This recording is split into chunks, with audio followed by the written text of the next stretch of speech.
Si afirmo que la gente del mundo vive de manera desordenada, estaría diciendo la verdad. Si digo que aquellos que no son creyentes viven como mejor les parece, también estaría diciendo la verdad. No estaría mintiendo. Otra cosa muy diferente y asunto lamentable, por cierto, es que algunos de quienes se llaman cristianos vivan de manera desordenada y hagan lo que mejor les parezca. Y quiero ser claro, mis amados, entiendo que las personas del mundo no solo viven de manera contraria a las enseñanzas de las Sagradas Escrituras, sino que también entiendo que quieran seguir viviendo de ese modo. ¿Usted me entiende? Sin que nadie les señale sus transgresiones, sin que nadie los llame al arrepentimiento y sin que nadie los confronte con la verdad de su pecado y su mal obrar. No quieren que su pecado sea descubierto, quieren seguir en pecado. Nosotros una vez estuvimos allí e incluso de repente también lo estemos viviendo. Pero dejemos atrás el mundo, hermanos, y de paso, de repente a quienes quieran seguir practicando estas cosas. Salgamos del reino de las tinieblas y entremos, digámoslo de esa manera, al reino de la luz del Señor, a la iglesia, al reino de Cristo. Todos sabemos, mis amados, que la iglesia tiene un diseñador y, claro, tiene un diseño divino, siendo la iglesia propiedad de Cristo. El pastor nos recordaba ahora que nosotros, en el contexto de esa Jerusalén, no podemos poner un fundamento diferente al que Dios ya puso. No podemos traer cosas extrañas de afuera de la iglesia para la iglesia. Entonces, recordemos eso. Y todos entendemos que como la casa del Dios viviente, la iglesia, hermanos, entre muchas otras maneras en las que pueda definirse, también podemos hacerlo de esta manera. Podemos hablar de la iglesia local en términos de la familia de los redimidos que viven en obediencia al Padre, quienes son gobernados por Cristo y en cuyo seno, en cuyo interior, hay estándares divinos de conducta no establecidos por el pastor en ocasiones. Y estoy hablando frente a una iglesia madura, este no es el caso, pero en ocasiones las personas creen que los estándares de conducta al interior de una iglesia los pone el pastor. Eso no es correcto.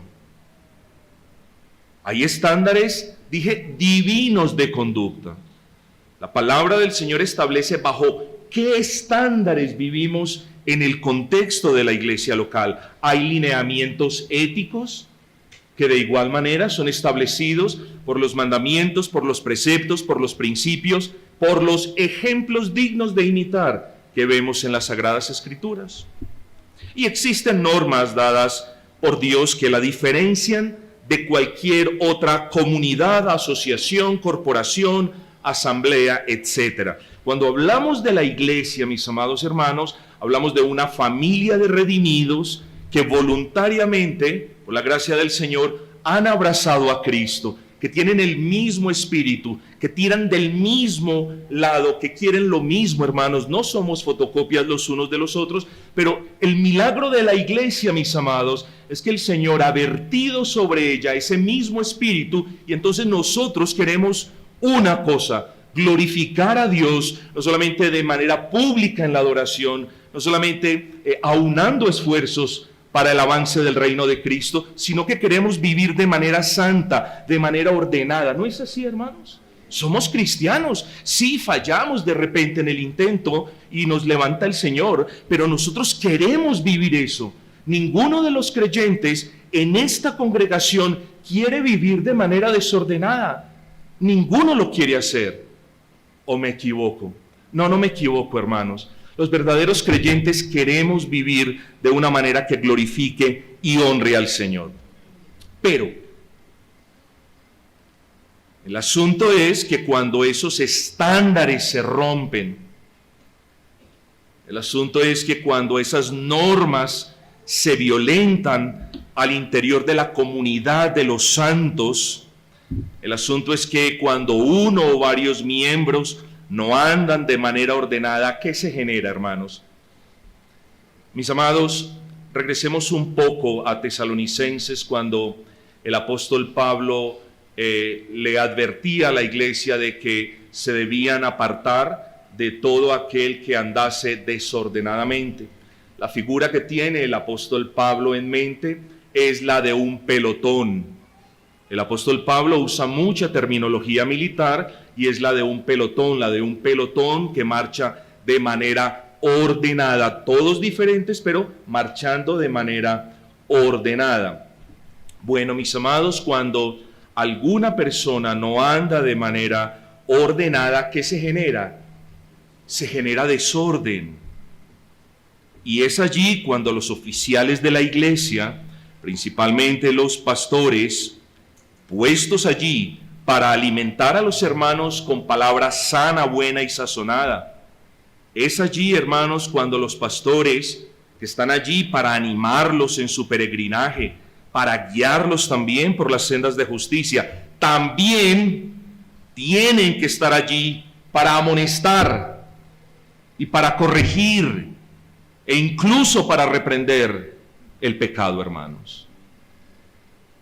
No podemos redefinir la palabra pastor a nuestro acomodo para que sea solamente el que nos levanta cuando caemos, o el que nos anima cuando nos desanimamos, o el que se levanta en la noche para ir a hacernos un favor, o el que está allí pendiente para orar. No podemos, hermanos.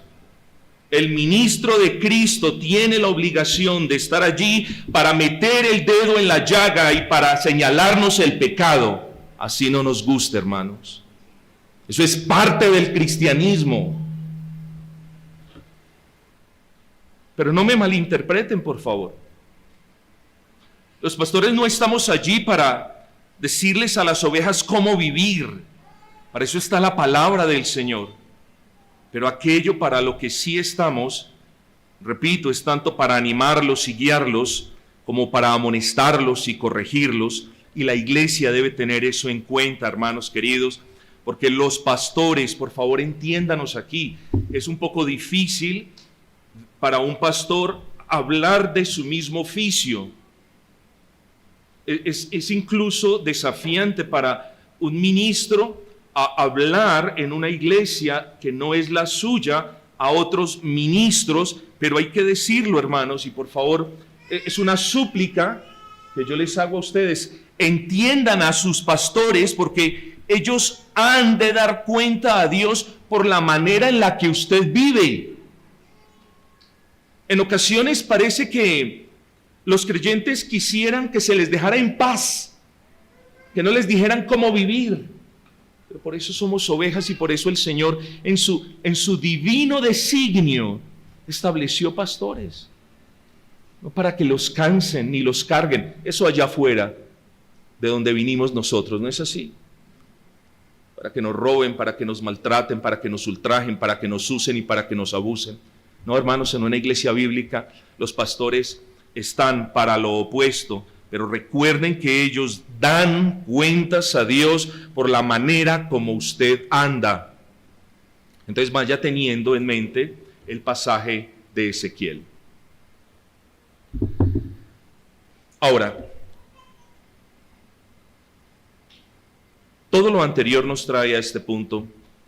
Los pastores hemos sido puestos por el Señor en su iglesia para cumplir unas labores muy particulares, solo que en el cumplimiento de esas labores, algunos creyentes, debido a su mal estado espiritual, nos ven como lo que no somos.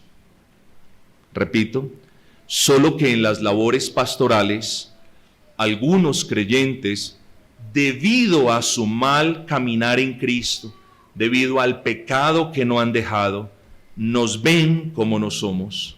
¿Saben cómo nos ven algunos? Como sus enemigos. Y por eso yo les pido, hermanos, que abran la palabra de Dios en el Nuevo Testamento. Vamos a tener ahí un dedito de repente en Ezequiel y también en Gálatas capítulo 4, por favor. Gálatas capítulo 4, vamos a meditar alrededor de un versículo. Gálatas 4:16 nos dice, palabras de Pablo: me he hecho pues vuestro enemigo por deciros la verdad. Y el título de esta sencilla meditación en esta mañana es a manera de pregunta: ¿es el pastor o es su pastor su enemigo? Vamos a proveer un poco de contexto para este pasaje. Hermanos, hablar de la epístola del apóstol Pablo a los Gálatas es hablar de una carta, no a una iglesia, sino a una serie de iglesias en la provincia de Galacia. Las iglesias allí eran iglesias, particularmente, en su mayoría al menos, de gentiles que habían creído en el Señor Jesucristo, que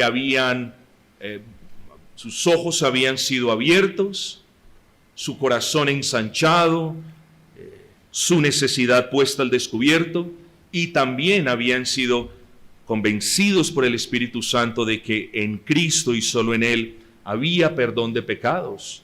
Ustedes conocen bien eso. Hablamos de personas a quienes el Señor había salvado, sobra decirlo, y que por su gracia perseveraban en la fe y en la doctrina y en la piedad. Hermanos, personas como usted y como yo, que fueron sacadas de las profundidades de sus pecados y que habían sido trasladadas de las tinieblas a la luz admirable de Cristo. Estamos hablando de una iglesia local, de una serie de iglesias locales, de iglesias bíblicas, de cristianos, pero lo que sucedió luego, no obstante, fue triste. Después de abrazar la verdad y después de tener claro que la fe en Cristo no necesitaba de complemento alguno, algunos hermanos en la iglesia inclinaron sus oídos no a la voz de los pastores de su iglesia local, ni a la voz del apóstol Pablo, sino a la voz de aquellos que a la postre les causaron un gran mal. ¿Por qué es así, hermanos? ¿Por qué en ocasiones la oveja le presta más oído a la voz de quien quiere el mal para su alma y no a la voz de quien se desvela por el bien de su alma? Explíquemelo, por favor. Pero eso sucedió en Gálatas, hermanos. Eso sucedió. ¿Y qué fue lo que pasó en última instancia? Hubo confusión, hubo desorden en la iglesia. La paz de la iglesia sufrió afectación, pero sobre todo, hermanos, y este es lo delicado, almas se estaban perdiendo porque el evangelio de Cristo se estaba medrando, se estaba dañando. Y frente a esta delicada situación, ¿qué vemos haciendo al apóstol Pablo? Lo vemos corrigiendo, hermanos, pero además reprendiendo con severidad.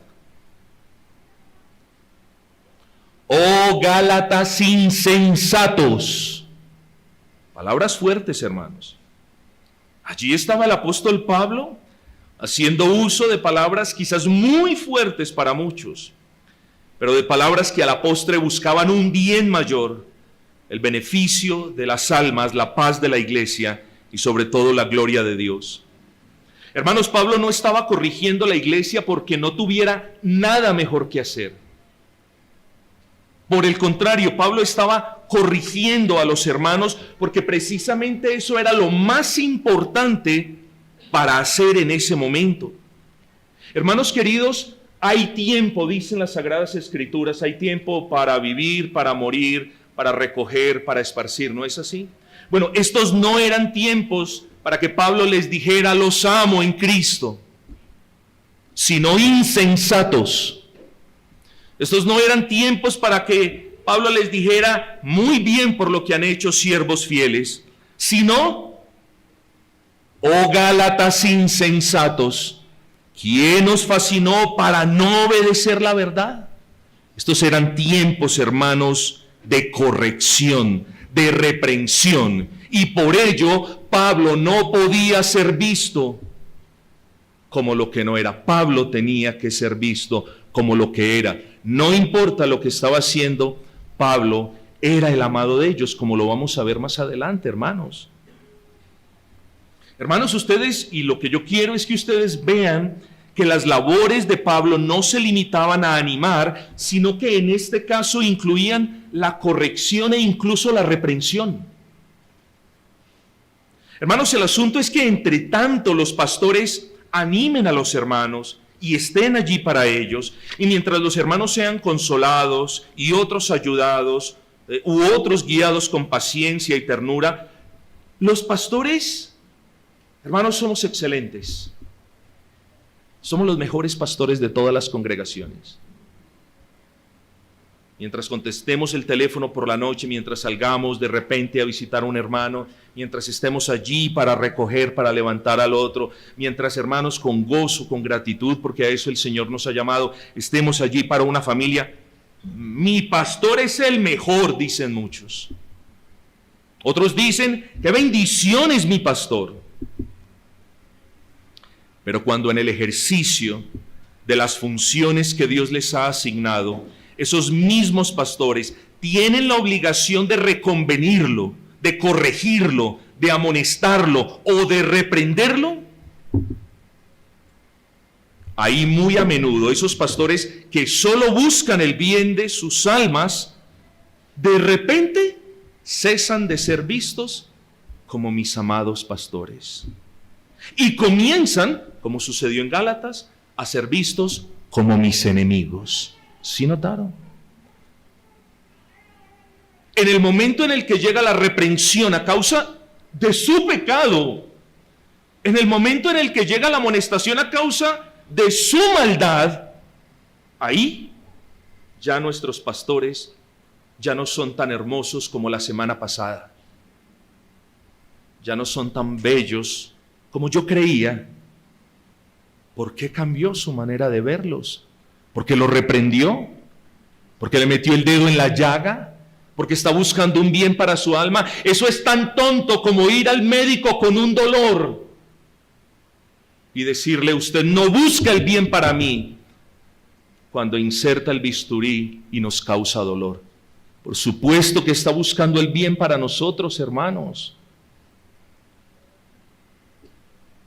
Algo similar le sucedió al apóstol Pablo, quien a causa del solo deseo de afirmar a los hermanos en la verdad del Evangelio, supo por el Espíritu que a algunos de sus lectores les fastidiaría esa verdad y a partir de ese punto lo verían como un enemigo. De ahí las palabras que acabamos de leer. Les estoy diciendo la verdad y me van a ver como un enemigo. Son palabras de Pablo a la iglesia de los Gálatas. No son mías para ustedes. Hermanos, quiero que ustedes me ayuden a comprender esto, por favor. ¿Cómo es posible que alguien, hablo de Pablo, por quien los Gálatas estaban dispuestos a darles incluso sus propios ojos, ahora era visto por ellos como su enemigo? Explíqueme usted eso. ¿Qué fue lo que hizo el apóstol Pablo de malo para que años antes se quisieran arrancar sus ojos para que él pudiera ver bien? Dicen que no veía muy bien el apóstol. Y de repente, ahora lo miraban con mirada rayada, en sus corazones. Bueno, todo tiene una explicación, hermanos, y esa explicación yace en gran manera en la palabra verdad. Esto es, mientras la maldad permanece oculta y entre tanto la desobediencia no era manifiesta, todo es color de rosas. Pablo es mi amigo, el pastor es mi amigo. Pero cuando la verdad sale a la luz, y en este caso cuando Pablo tuvo que corregir a los Gálatas y reprenderlos, parece que el afecto de algunos para con Pablo cambió. Imagínense ustedes.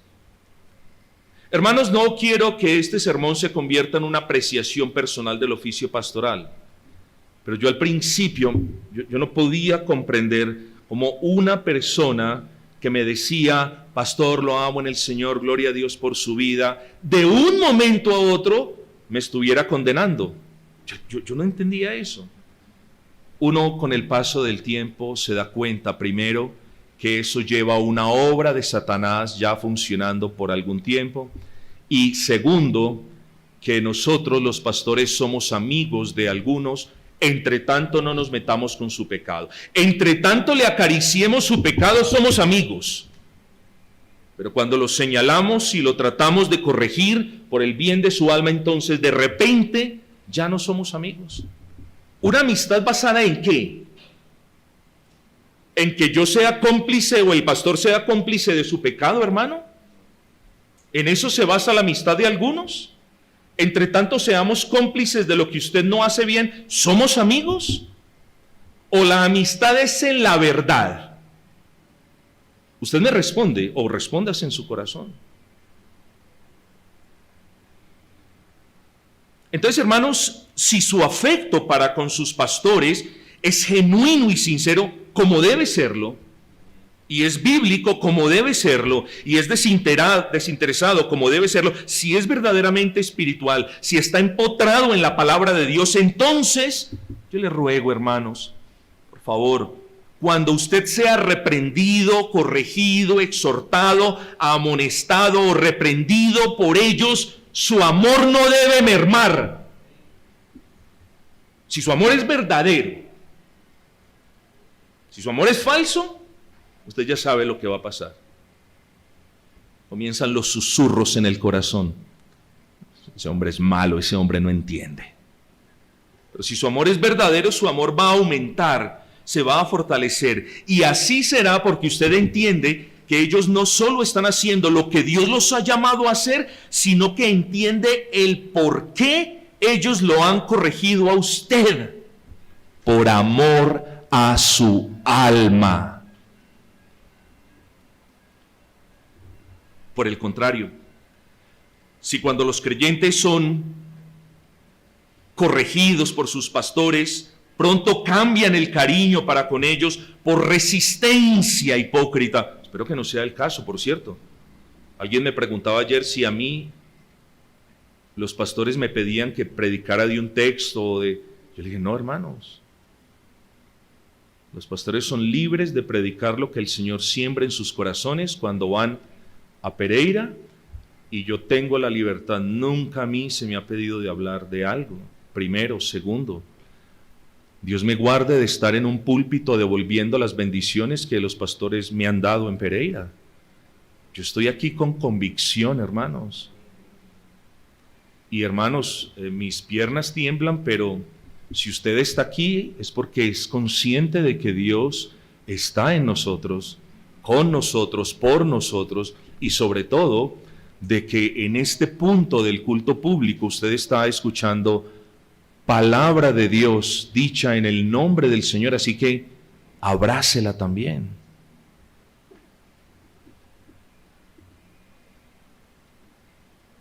Pero decía, si cuando los creyentes son corregidos por sus pastores, pronto cambian el cariño para con ellos por resistencia y oposición. O póngalo de esta manera, cuando frente a una reprensión, los pastores ven que el afecto de los reprendidos se desvanece rápidamente y se transforma en oposición, es fácil concluir que tal afecto nunca fue sincero, ni genuino, ni bíblico, nunca fue otra cosa más que un sentimiento interesado y condicionado a sus propios intereses carnales. Ahora bien, vamos a considerar rápidamente, mis amados, pongámoslo de esta manera, un segundo encabezado. Vamos a mirar cuándo el pastor sí es su enemigo. Así que la pregunta con la que deseo proseguir es la siguiente. Bíblicamente hablando, escuche bien, bíblicamente hablando, ¿un pastor puede convertirse en su enemigo? Yo digo sí. Sí puede convertirse en su enemigo. Y si quiere que se lo diga, mi amado, un pastor puede ser el peor enemigo que usted tenga en su vida. ¿Y sabe cuándo puede llegar a pasar eso? ¿Sabe cuándo un pastor puede ser su peor enemigo? Cuando guarde silencio cuando usted peca y cuando no lo reprenda cuando usted anda desordenadamente. Ahí usted tiene pastores enemigos. O en términos del pasaje de Ezequiel 33, un pastor es el enemigo de su alma cuando, habiendo recibido una orden divina de tocar la trompeta por el bien de su alma, por su bienestar, por su vida, por la vida de su familia, él no lo hace. Es su enemigo, no quiere el bien para usted. Ve que el mal se acerca y calla. Ve que usted anda desordenadamente y calla. Ve que usted no lleva las cosas en su hogar de manera apropiada y calla. Ese es su enemigo. No cuando toca la trompeta y lo despierta del letargo del pecado en el que andan algunos. Habiendo advertido de la responsabilidad, quiero que vayamos entre tanto a Ezequiel 33. Les dije que tengamos el dedito allí para... Habiendo advertido de la responsabilidad que tienen cada una de las personas sobre las que la atalaya vigila, ahora el texto que vamos a leer a continuación, un versículo nomás, ahora el texto se centra en la responsabilidad que tiene ese atalaya delante de Dios. Leamos el versículo 6, dice: pero si el atalaya viere venir la espada y no tocare la trompeta, y el pueblo no se apercibiere, y viniendo la espada hiriere de él alguno, este fue tomado por causa de su pecado. Nótese bien esto aquí. Si el atalaya tocaba o no tocaba la trompeta, últimamente una de las grandes lecciones de Ezequiel es que cada uno moría por su propio pecado, ¿cierto? Pero, noten el pero del versículo 6, pero la sangre de esa persona demandaré del atalaya. Hermanos, si queremos aplicar este texto a este mensaje, podríamos concluir primero que la oveja sufre las consecuencias de sus propios pecados. No hay necesidad de ahondar en ese apunto, ¿no es así? Yo creo que este pasaje nos lleva de regreso a Génesis, donde el Señor pregunta qué fue lo que pasó, y empieza el uno a buscar culpables en el otro, y resulta que después de que Adán culpó a Eva y Eva culpó a la serpiente, hombre, resulta de que ahora del pecado nadie fue responsable. No, nosotros, hermanos, cada uno de nosotros sufrimos las consecuencias de nuestros propios pecados. Eso está claro, así que no vamos a ahondar en eso. Pero lo segundo que podríamos concluir, si aplicásemos la esencia de Ezequiel 33 a nuestro texto o a nuestra iglesia, es que el pastor es responsable ante Dios por no haber alertado de su pecado y de las posibles consecuencias. Quiero que usted entienda eso, hermanos. Somos responsables delante de Dios. Es entonces en el contexto del cumplimiento de las labores que Dios le ha encomendado a sus pastores que yo les pregunto a las ovejas de esos pastores o a ustedes, querida iglesia. Ojalá tuviera tiempo para mirarlos a todos con reverencia y respeto. Pero ahorita dejo a los pastores de lado un segundo y les pregunto a ustedes, ¿quiénes son en realidad sus enemigos? ¿Quiénes son sus enemigos? ¿Los pastores que con paciencia los amonestan en el nombre de Dios por el bien de sus almas? ¿O sus enemigos son sus malas compañías, sus malas influencias? ¿Quiénes son sus enemigos? ¿Su enemigo es el pastor que busca el bien de su alma? ¿O su enemigo es el pecado remanente que usted no quiere sacar y con el que quiere convivir? Ese es, no sus pastores, hermanos. El pastor es su enemigo cuando, teniendo que amonestarlo o corregirlo en el cumplimiento de su oficio, no lo hace. No cuando lo hace. Hermanos, miremos un momentico el versículo 7. Miremos por última vez la advertencia del Señor que le hace a todos los pastores. Miremos el versículo 7, o atalayas. A ti pues hijo de hombre, a ti te he puesto por atalaya sobre la casa de Israel. Oirás la palabra de mi boca. Y amonéstelos como mejor le parezca, hágale. Los amonestarás de mi parte. Hermanos, explíquenme con bondad y paciencia, hermanos. ¿Por qué tenemos fe en Dios? ¿Por qué tenemos fe que si oramos nos contesta? ¿Por qué tenemos la convicción de que las Sagradas Escrituras es la voluntad inefable e infalible del Dios vivo? Tenemos fe en estos principios, en estas doctrinas, nos gozamos, pero cuando el pastor en oficio de sus funciones nos reprende, ahí ya se termina la fe y ahí ya no creemos que Él nos está amonestando de parte de Dios. ¿Sí ven la conveniencia de las ovejas? Digo, no estoy generalizando, hermanos, por favor, pero ¿sí ven la conveniencia? Tenemos fe en unas cosas, amamos unas cosas, pero cuando nos meten el dedo en la llaga y nos señalan el pecado y nos dicen esto o aquello, ahí sí yo creo que el pastor es que está hablando en su propia carne. Ahí se nos acaba la fe, ahí ya no creemos que el pastor Dios esté usando, al pastor para reprendernos. Hermano, vuelvo y le pregunto, ¿quiénes son nuestros enemigos de verdad? ¿El que busca la destrucción de mi alma? ¿O aquellos que interceden delante de Dios y muchas veces que intervienen de parte de Dios por el bien de mi alma? ¿Quiénes? Hermanos, dos cosas, hermanos, no deberíamos olvidar a la luz de este versículo. Primero, que Dios es quien ha puesto al pastor como atalaya de sus almas. Vamos a una cosa, hermanos. ¿Alguien vino? Porque si la respuesta a esta pregunta es positiva, hermanos, ¿alguien vino aquí un día y dijo, yo les voy a traer a este hombre y él va a ser el pastor? ¿Alguien hizo una ceremonia y este es el pastor y ahí están las ovejas? ¿O ustedes le pidieron al pastor que gobernara sobre ustedes? Así fue, ¿no es así? Bueno.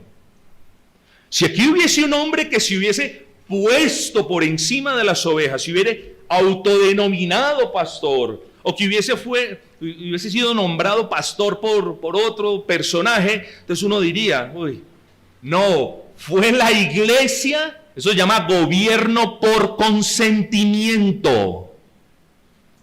Y cuando la misma iglesia le pide a un varón que cumple esos requisitos, que gobierne sobre ellos, no es lógico ni racional pensar que después algún hermano no se quiera sujetar a ellos, hermanos. Es irracional. Hermanos, Dios es quien ha puesto los pastores, en este caso hay una pluralidad, como atalayas de su alma. Cuando en una iglesia hay un pastor, al pobre hombre le toca ir por las 4 esquinas de la ciudad amurallada, cansado. Cuando hay 2, la carga se reparte. Ustedes tienen la bendición de tener una pluralidad de ancianos, hermanos. Aprendan a apreciarlos bíblicamente por lo que son. Son atalayas que tienen un trabajo que Dios les ha dado. Aprecien el pastor cuando cumple su trabajo y no lo vean como su enemigo, hermanos, entre tantas cosas que pudiéramos decir. Pero otro asunto es que los pastores atalayas tienen una obligación delante de Dios, amonestarlo incluso cuando su pecado lo lleve a pensar que él es su enemigo. Hermanos, si por callar frente al pecado, si por corregir una falta, o si por advertir del peligro que corre una vida desordenada, o si por llamar al arrepentimiento, si por eso los pastores hemos de ser el enemigo de alguien, entonces respóndame, ustedes son una iglesia bíblica, pero si por hacer eso, hemos de ser vistos como los enemigos, quiero que me respondan, mis amados. ¿Es menester obedecer o agradar a quién? Bueno, hermanos. Entonces no se enoje cuando su pastor lo reprenda. Entienda que ellos, no dejando de lado, sino por encima, hermanos, del amor que les tienen a cada uno de ustedes, tienen una obligación mayor, y es rendir cuentas por cada una de sus vidas. No se enojen cuando los reprendan, cuando les llamen la atención, cuando los corrijan. Aprecien eso y den gracias al Señor, hermanos.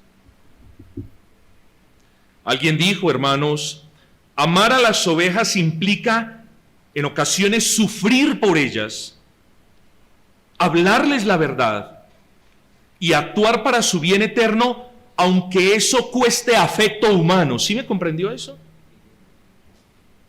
Si por corregir el alma de una oveja eso merma el afecto, pues hay que pagar el precio, hermanos, porque lo que necesitamos es hacer lo que dice la palabra del Señor.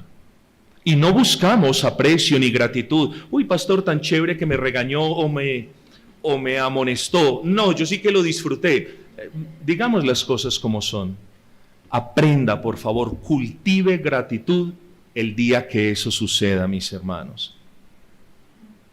Ustedes recuerdan las palabras del apóstol Pablo a los Corintios, ¿cierto? Aunque amándoos más, vosotros me améis menos. Hermanos, guárdense por favor en el nombre del Señor que esto suceda.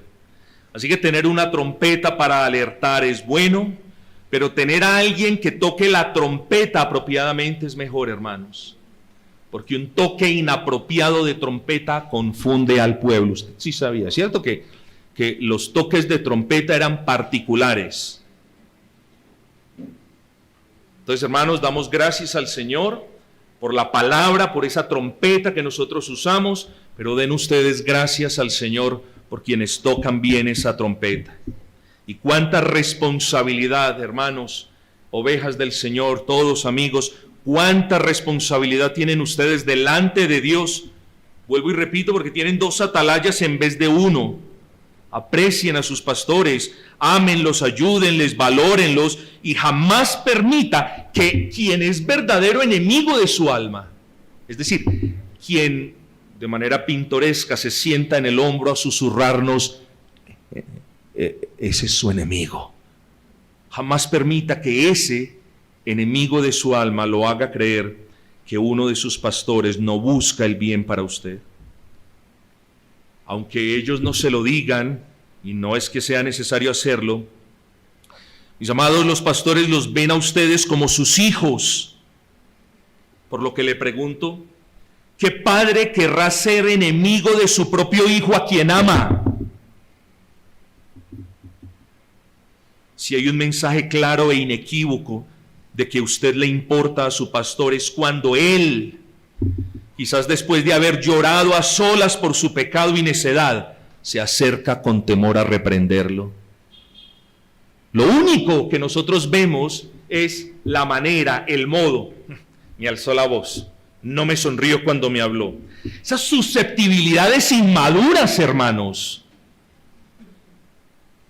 Las iglesias sí que sufren, hermanos, diría yo, más por las susceptibilidades y por las inmadureces de quienes profesan la fe que por el mismo Satanás.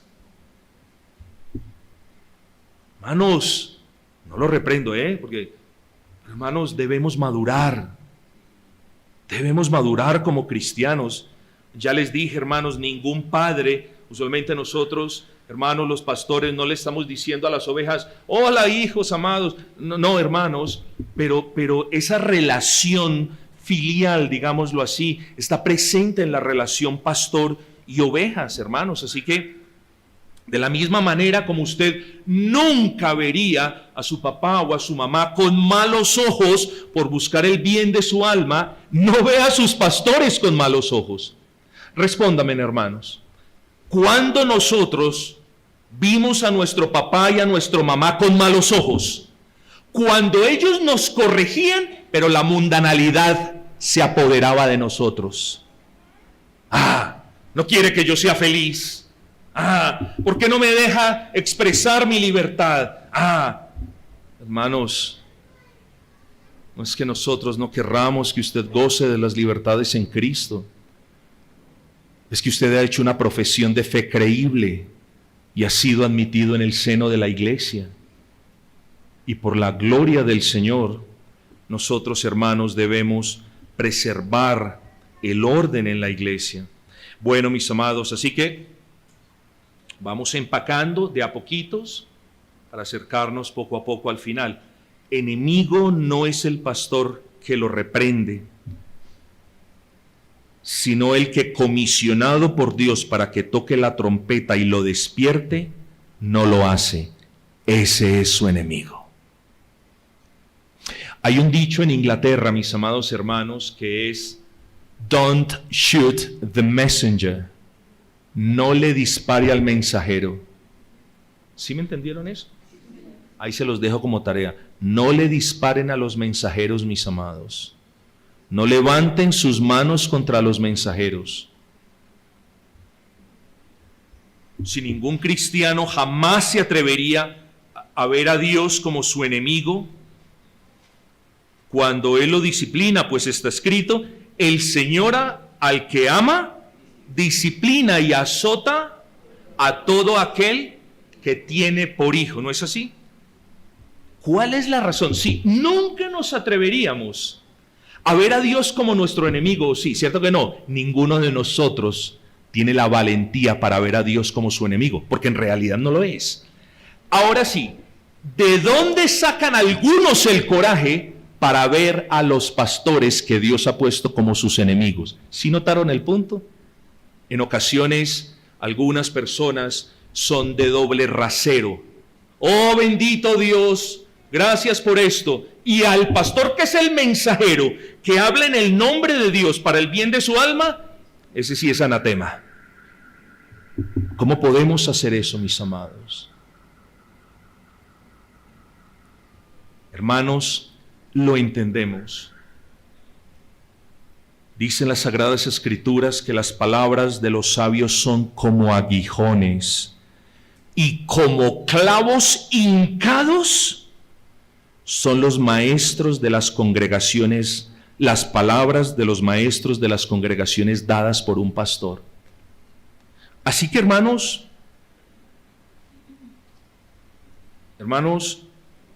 entendemos que en ocasiones las reconvenciones y las amonestaciones y la guía y la reprensión es incómoda, hermanos. Pero no vea, repito, sus pastores como sus enemigos, porque ellos no lo son. Enemigo es el que le acaricia el pecado, no el que con amor se lo muestra. Enemigo es el que lo adula en su error, no el que con ternura lo conduce pacientemente a la verdad. Enemigo es el que lo deja dormido en su abandono, no el que lo despierta con la trompeta de la palabra y le dice: hermano, has hecho mal, vuélvete al Señor. Enemigo es el que permite que usted siga desviado y apartado y andando mal, no el que lo toma del hombro y le dice: regresa al camino, mira la cruz. Enemigo es el que quiere apartarlo a usted de la comunión con la iglesia, no el que le advierte con determinación que no se aparte de la comunidad de los santos. Enemigo es el que lo enreda para que sospeche y piense mal de sus pastores, no sus pastores que lo advierten de aquello que quiere hacer el enemigo con su alma.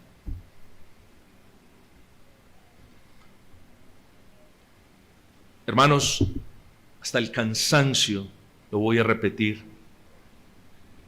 Los pastores no son sus enemigos. Somos enemigos del lobo que quiere atrapar a las ovejas. del león que quiere devorarlas. Entonces no permita que Satanás triunfe en su corazón, haciendo ver a sus pastores como sus enemigos, porque lo repito, no lo son, son todo lo contrario, mis amados. Son aquellos que buscan el bien para su alma sin que nadie les pague. Son aquellos que quieren lo mejor para usted sin que le den las gracias incluso. Son aquellos que velan por su alma porque un día tienen que dar cuenta de cómo usted anduvo. Usted será el responsable de cómo usted anda. Pero a sus pastores les preguntarán, ¿por qué permitiste que este que profesa la fe cristiana ande de esa manera?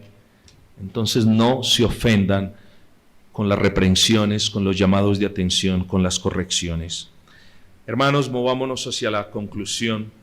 De manera muy sistemática, hermanos, quizás un par de puntos breves, si ustedes lo quieren tomar de esta manera.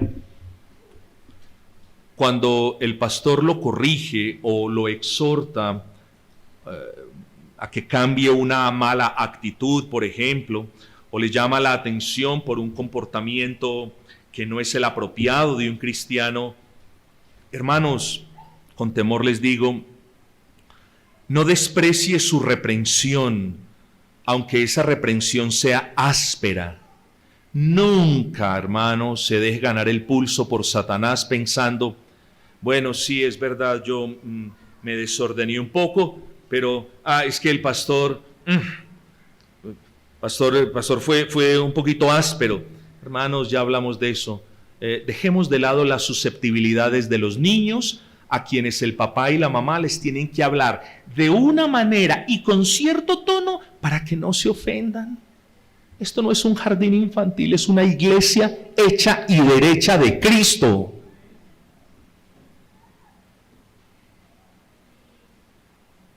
Los cristianos creemos que Dios puede reprendernos, escuche esto, de la manera que a Él mejor le plazca, ¿o no es así, hermanos?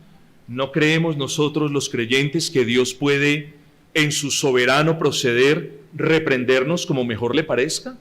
Claro que lo creemos, hermanos.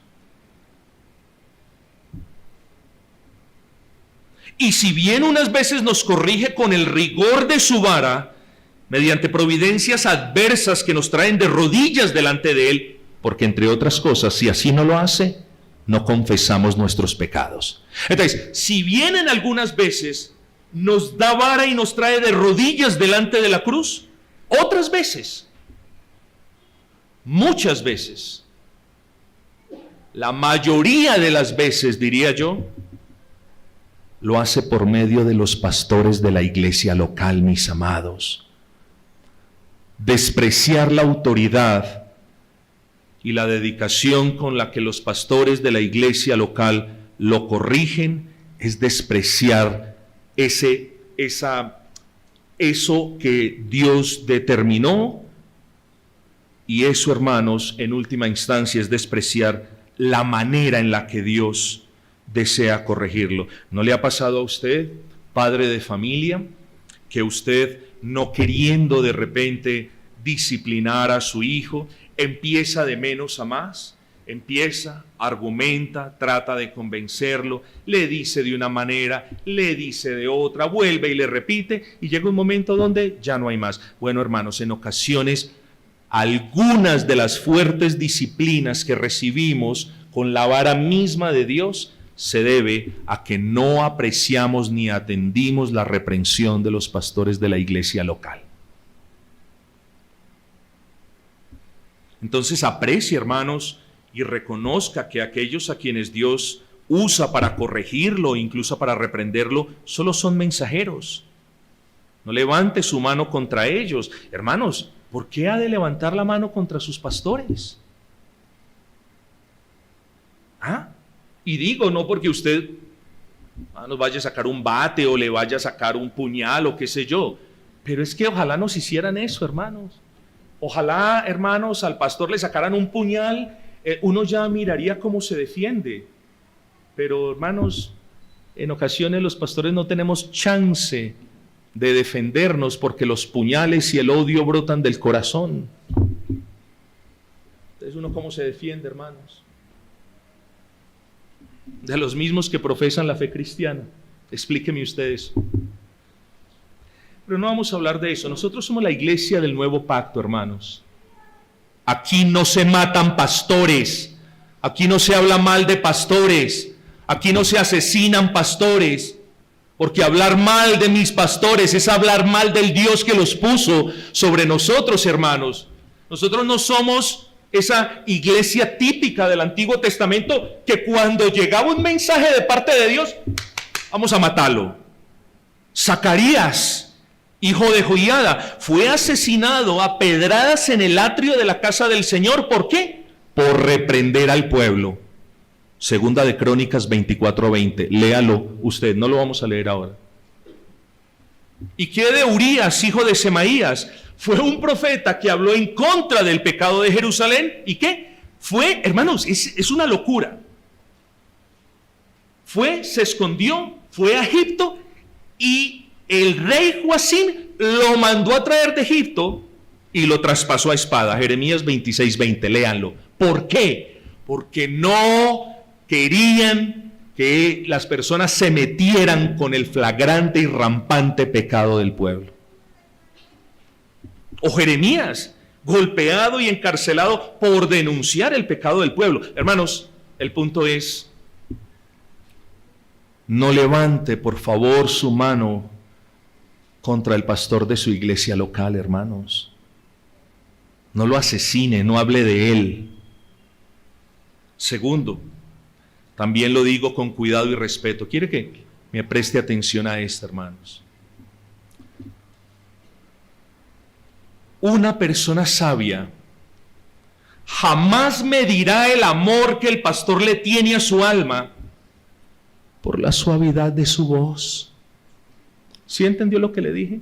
No mida el amor en términos de la suave y dulce voz de un pastor, o de lo amigable que es, o tan chévere que es mi pastor, o mire cómo me quiere a mis hijos. No mida su amor en términos de estas cosas, hermanos. El amor del pastor para con la oveja no se mide en términos de estas nimiedades, sino en términos de todo el bien que el pastor procura para su alma en obediencia a la palabra de Dios. Ahí se mide. No en términos de cosas externas que el peor de los impíos también las puede imitar e incluso hacer mejor.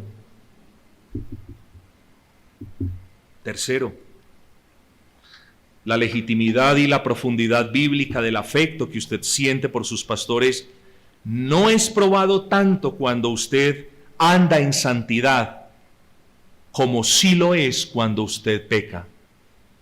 ¿Sí me hice entender, hermanos? Cuando usted está andando bien con el Señor, ¿qué reprensión le va a dar el pastor? Es cuando, hermanos, y esto es lo difícil, porque creemos en ocasiones que porque llevamos una buena temporada, un buen par de años andando firme, gozosos en el Señor, y luego pecamos o nos desordenamos en una cosa y la otra, y el pastor se acerca, los pastores se acercan y nos exhortan, nos reprenden. Entonces de inmediato parece que entrásemos como en una economía en la que, pero no me dijeron nada en 2 años y ahora vienen y me reprenden. ¿Sí me entienden, hermanos? El amor no lo mida, hermanos, cuando usted ande bien en santidad. El amor se puede ver es cuando usted yerra, se equivoca, se desvía o hace algo inapropiado, que viene la corrección. Ahí se ve el amor también. Entonces no seamos selectivos pensando que nuestros pastores nos aman, pero cuando llega la hora de la reprensión entonces nos odian, hermanos. Si en los momentos en los que hemos fallado no aprendemos a ver las reprensiones o amonestaciones de un pastor como lo que son, mis amados, como bendiciones de Dios para nuestras almas, escuche esto, muy seguramente habremos perdido la oportunidad de recibir un regalo que viene de lo alto.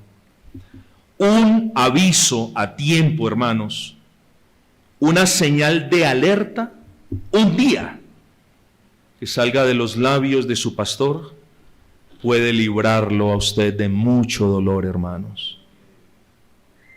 No estoy diciendo siempre va a ser así, no. Pero como usted no sabe cuándo eso va a pasar, yo le advierto que eso puede pasar.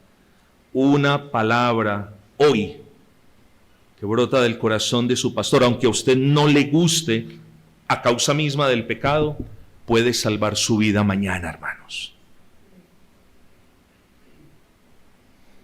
Y ya con esto termino. Cuando un pastor habla con firmeza, no es porque quiera o busque herir a las ovejas, sino porque sabe que su indiferencia puede salirles caro a ellas. Nadie disfruta ser reprendido,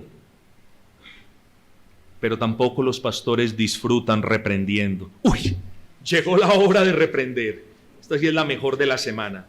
No, mis amados, no es cómodo para el que ha pecado, se ha desviado, ni tampoco para el que corrige. No es placentero, pero es un deber, hermanos.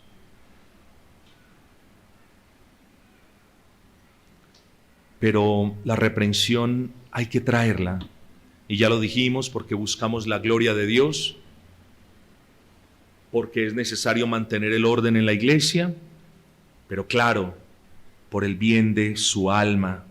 Así que hay algo más grande en juego que pide la reprensión, y es la salud del alma de la iglesia, de cada uno de los fieles. Así que, hermanos, no voy a terminar este sermón de manera épica, sino, hermanos, más bien humillado delante del Señor, rogándoles a ustedes, por favor, no confundan al mensajero de Dios con el enemigo de su alma. Por favor, no lo haga. No confunda al mensajero de Dios con el enemigo de su alma. El mensajero de Dios no es su enemigo. Y la voz fuerte o el tono de repente un poco áspero de una reprensión pastoral hoy, vuelvo y repito, puede ser aquella que Dios use mañana para librarlo de un gran mal. Entonces tenga fe también para ver a su pastor, a sus pastores, como mensajeros que Dios ha puesto por el bien de su alma. Hermanos, como dijo Thomas Watson, nunca termino un sermón con una cita, pero la encontré muy apropiada. Es mejor recibir una severa reprensión a tiempo que perder el alma a causa del silencio cómplice de un pastor. Es mejor recibir una severa reprensión a tiempo que perder el alma a causa del silencio cómplice de un ministro de Cristo. Hermanos, quiera el Señor bendecir la exposición de su palabra, esta breve y sencilla meditación, y el Señor la use como bien le parezca, hermanos.